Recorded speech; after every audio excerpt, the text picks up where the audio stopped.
I was never supposed to be part of the dig. My name is Dr. Mason Hale. I'm a linguistic archaeologist, usually brought in to decode hieroglyphs after something is uncovered.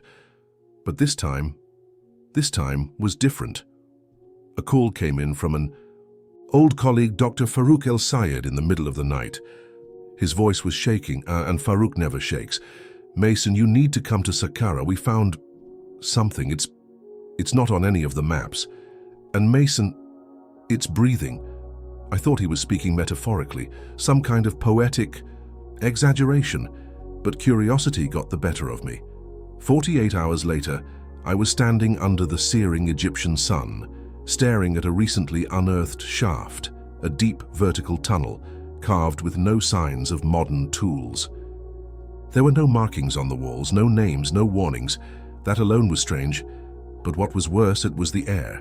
The dig site had oxygen sensors and environmental controls, but they kept showing fluctuations, like the air pressure was expanding and contracting, like something deep inside was exhaling.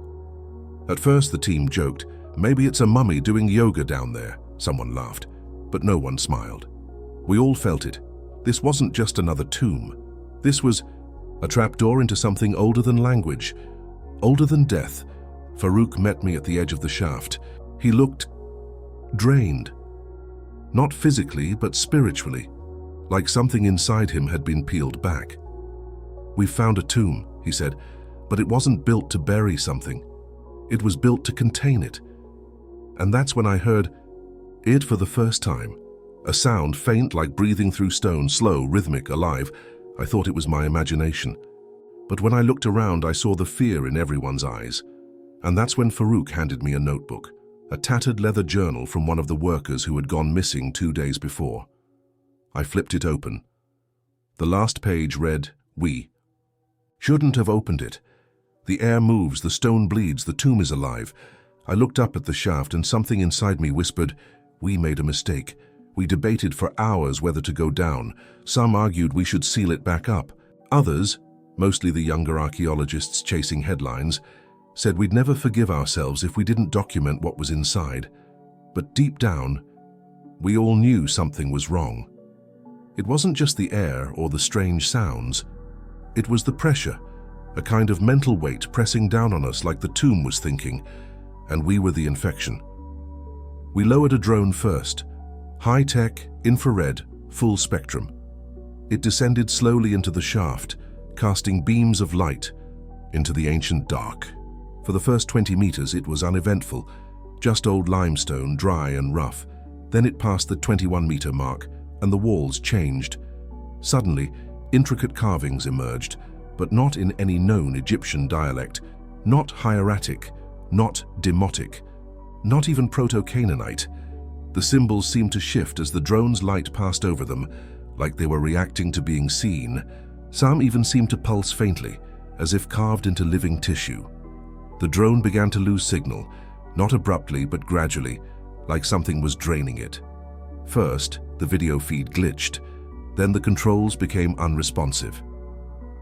The last frame we received showed a chamber, circular, massive, with a sarcophagus suspended mid-air by thick, rust-colored tendons attached to the ceiling. Then, black.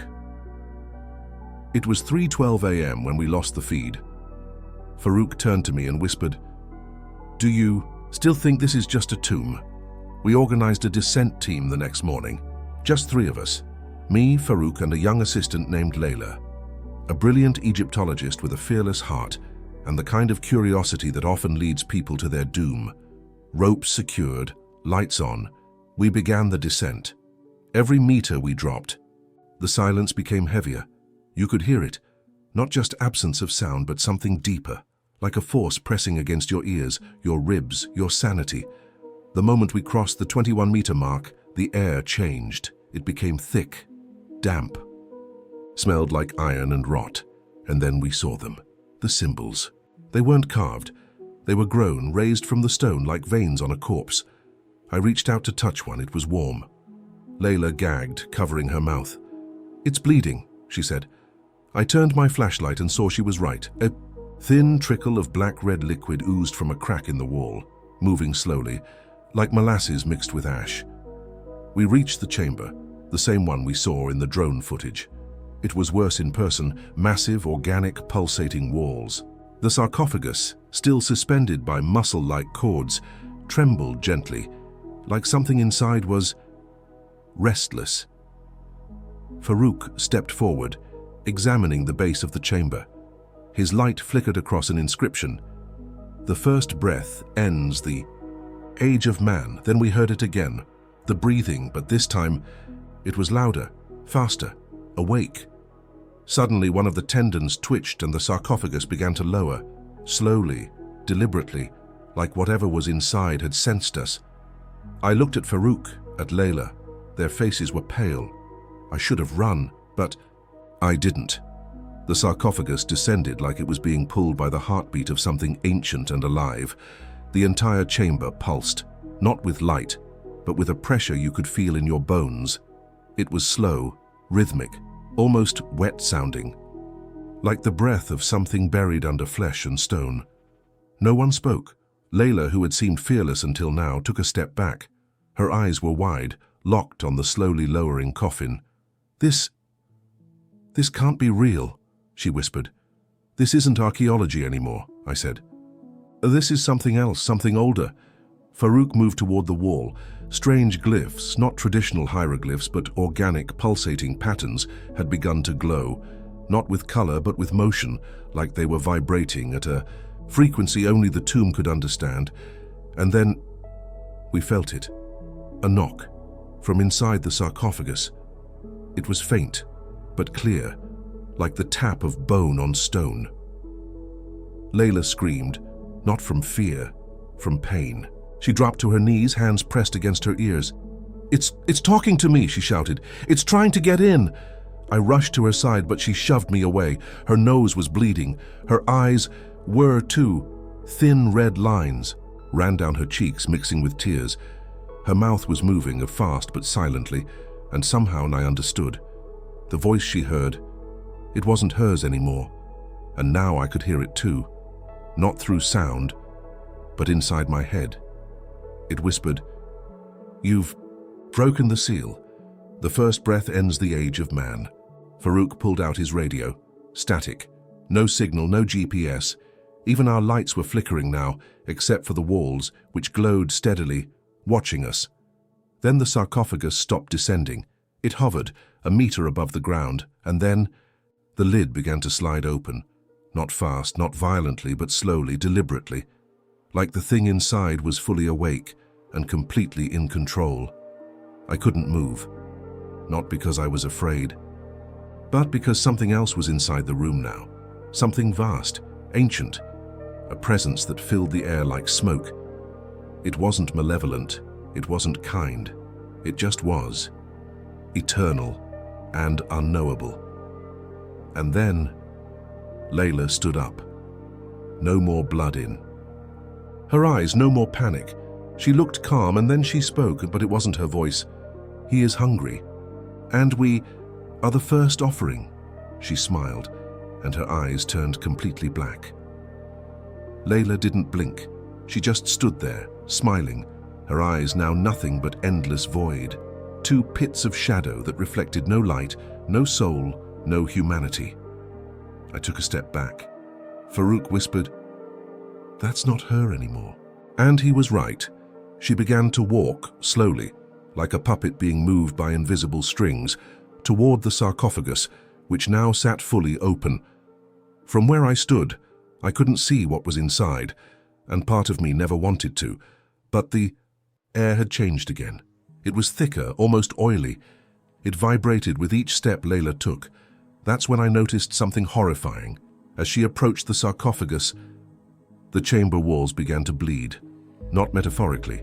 Actual thick, black-red blood seeped from the organic carvings, forming streams that slithered down the stone as if gravity itself was being rewritten.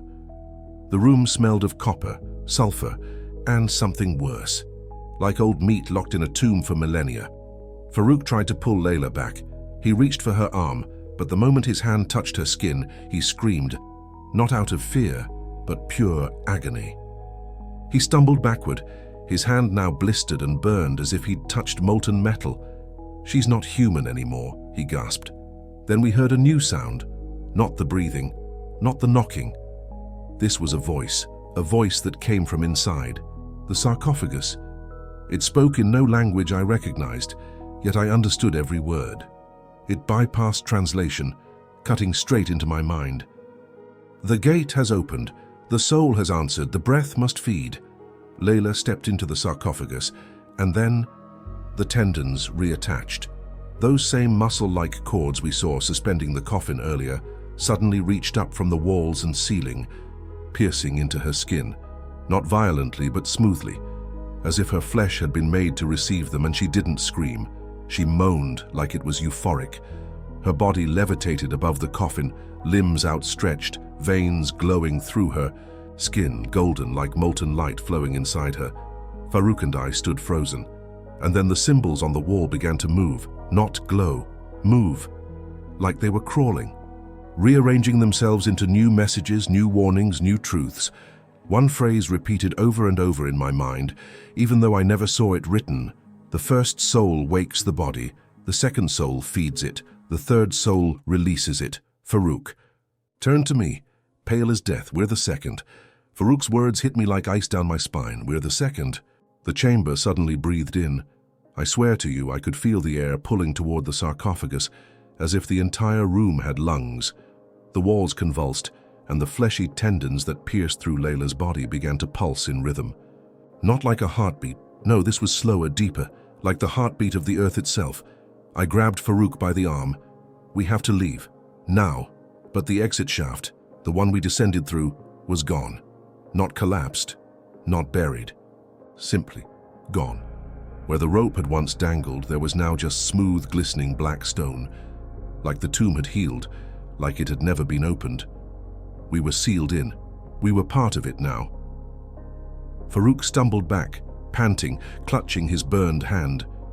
He looked like a man at the edge of death, not physically, but spiritually, like something had already started feeding on him.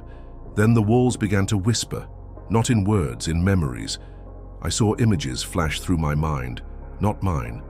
Memories of a time before pyramids, before pharaohs. I saw a civilization beneath the Nile, buried in blood and sand, who worshipped not gods of the sky but something beneath, a presence older than Ra, than Osiris, a primordial one, sealed not to be protected, but to protect the world from it. They weren't burying the dead, I whispered. They were building a prison. Farouk dropped to his knees, his face was pale. His eyes stared at nothing. "He's inside me," he muttered. "He's peeling me open." I shook him, trying to break whatever trance had overtaken him. "Farouk, fight it. You're stronger than this." But he smiled and said something I'll never forget. "The second breath has begun. I am ready." And then he stood and walked straight into the center of the chamber. The tendons that had once held Layla's body retracted. She was gone. No trace, not a drop of blood. As if the tomb had absorbed her completely, devoured her soul, her identity, her essence. Now it was Farouk's turn.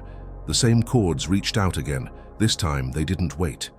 They impaled him, chest, arms, spine, lifting him into the air. He didn't scream, he didn't struggle, he just hung there smiling, as if he belonged to it. The sarcophagus, now empty, began to fill with a liquid, dark, swirling, shimmering with impossible colors. It smelled like rust and roses, like life and death, like a dream rotting in the sun. I took a step back, but the room moved with me. I wasn't a visitor anymore. I was the final soul, and something was waking up beneath my feet. The tomb pulsed, not like before, not slow and rhythmic, but violently. The walls shuddered. The symbols that once flowed like veins were now burning themselves into the stone, into the floor, into me. Every breath I took felt like inhaling ash and fire. I stumbled backward, eyes locked on Farouk, still suspended into the air. The tendons that pierced him pulsed rapidly now, feeding something below. His body began to wither, not decay, but collapse, like his mass was being siphoned out, leaving only the skin. His face was frozen in that same haunting smile, and then silence, total, oppressive silence. The sarcophagus closed on its own. The tendons retracted, leaving Farouk's empty husk to fall to the floor with a sickening crack. His body shattered like dry clay. Gone. Erased. I couldn't move. My knees gave out, and I hit the floor, coughing up black dust. Something was wrong with my lungs. Every breath felt borrowed, and that's when I heard the voice again, but this time it didn't whisper. It spoke, in my own voice. You were always meant to be the third. You are not the intruder. You are the gate. My mind fractured. I saw flashes, and not memories but visions, of deserts that stretched beyond time, of temples carved into living rock, breathing in the night, of beings that walked not on feet, but on hunger and thought, draped in gold and bone. I saw a city beneath the sand, pulsing like a heart, and then I saw me standing at the center of it, crowned in shadow. Mouth open wide, screaming without sound, I screamed for real, crawling backwards, scraping my palms against the blood-slick stone. I shouted into the dark, "Why me?" And the tomb answered, "Because." You listened. That's when the walls cracked. From beneath the floor, something massive moved. The chamber trembled, and from the center the stone peeled open, not like rock breaking, but like flesh parting. A chasm opened beneath the sarcophagus, and a glow poured out. Not light, but awareness. It touched everything. My skin, my thoughts, my memories. I saw my childhood, my first love, my mother's face. All of it burned away, like paper in a fire. It was replacing me. My hands shook as I reached for my satchel, the last connection I had to the world above.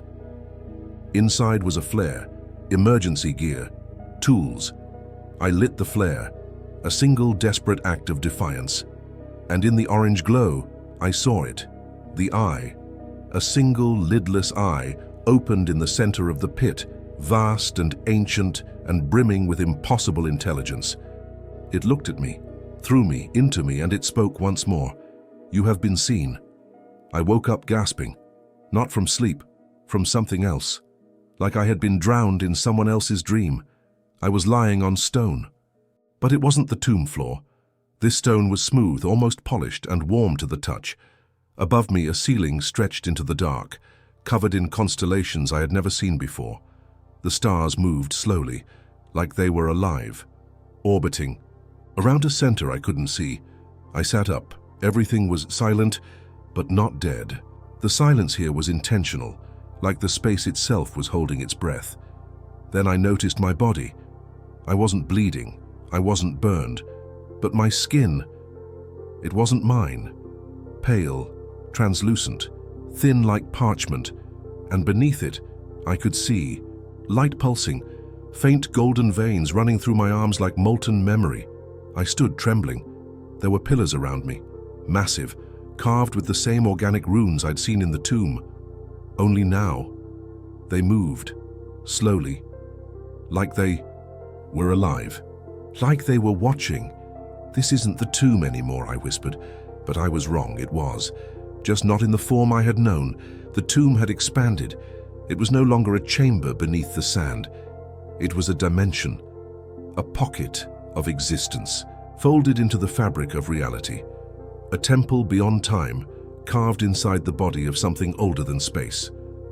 That's when I heard the steps, not footsteps, echoes of steps, as if someone or something was walking toward me from outside of time.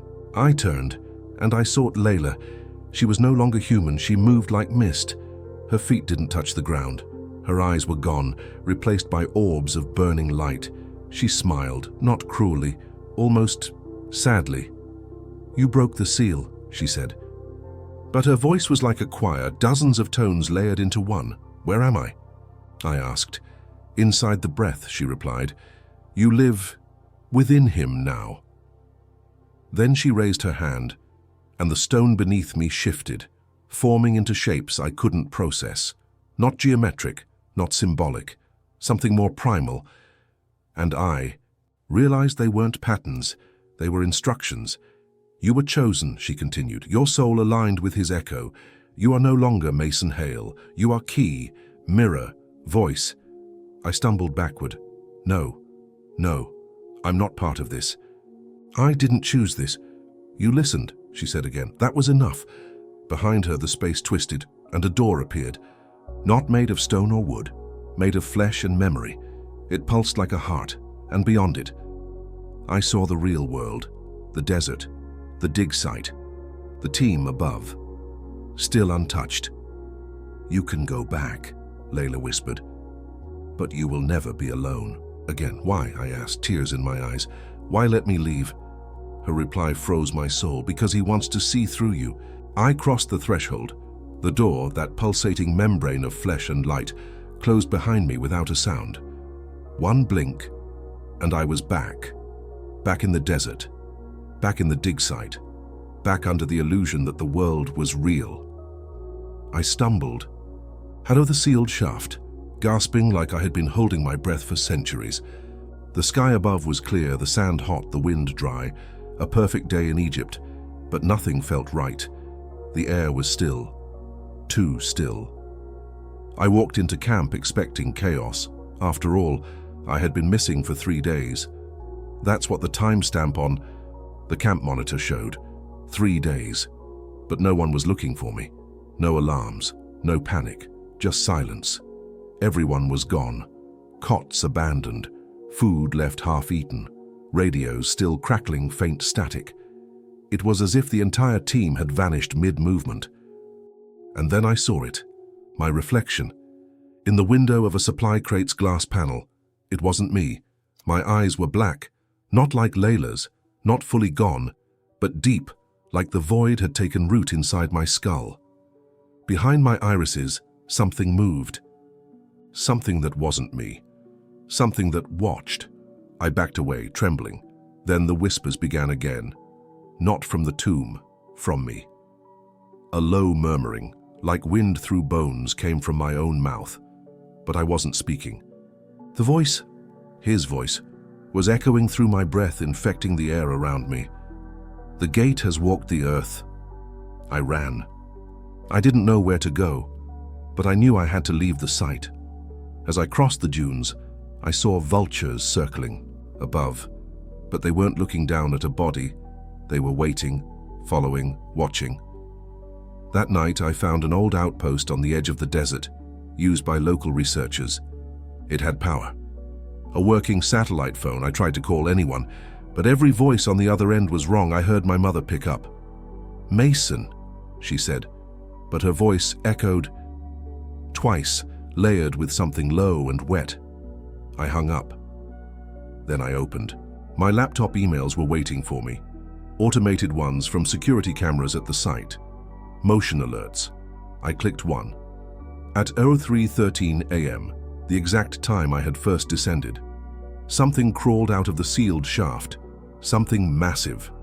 But it wasn't caught clearly. The feed was distorted, like the camera itself was afraid to focus. I could only make out its shape, long, insectoid, dripping, crowned with a ring of floating symbols. I checked the next alert. 3117. The team disappeared. No fight, no blood. Just gone, the final video showed something truly terrifying. Me standing at the edge of the shaft, smiling, only it wasn't a recording, it was live. Because I was still inside the outpost, and the man on the screen, the other me, raised his hand and waved at the camera. I stared at the screen in complete horror. The man, the thing wearing my face, didn't just resemble me. It was me, perfectly. Every scar, every movement, but his eyes were ancient. There was no curiosity in them, only hunger and patience, like he was waiting for something. I shut the laptop. The lights in the outpost flickered, then died. Stood in the dark for what felt like hours. No movement, no sound, but deep in my chest I could feel a pressure building, like the air around me was being pulled through my skin. I wasn't alone. I walked to the mirror, and when I looked into it, I saw the other me staring back. From inside, he smiled again. Only this time I smiled with him, not because I wanted to, but because my body did it on its own. That's when I understood. I didn't bring him back. I never left. That moment beneath the tomb, when I blacked out, when I crossed the threshold, something was exchanged. A part of me remained down there and breathing, waiting, feeding. And what returned to the surface was no longer just me. I was a vessel, a mouthpiece, a walking tomb, carrying the breath of something older than time. And it was spreading.